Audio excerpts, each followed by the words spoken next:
Si Muhay, share na lang po, para daghan na tayo maghimog kwarta. So yun mga gar, may nakita nga tayo sa TikTok, kapag kinuskus mo daw ng matalim na bagay ang kahoy ay may lalabas daw na pera.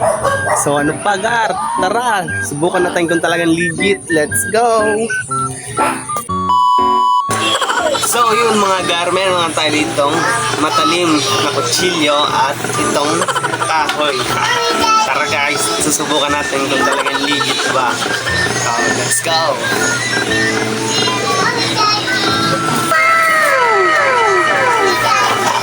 Yun nga mga gar. Wow naman! Wow! Legit. Totoo talaga gar. Sobrang legit. Tara, isa pa.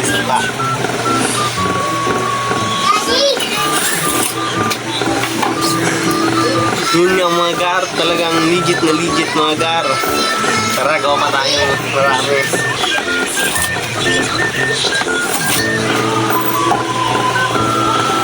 Yun nga mga gar, sobrang legit talaga. Tignan nyo. Legit na legit, subukan nyo. So yun, kung hindi ka pa nakafollow sa aking Facebook page, baka naman.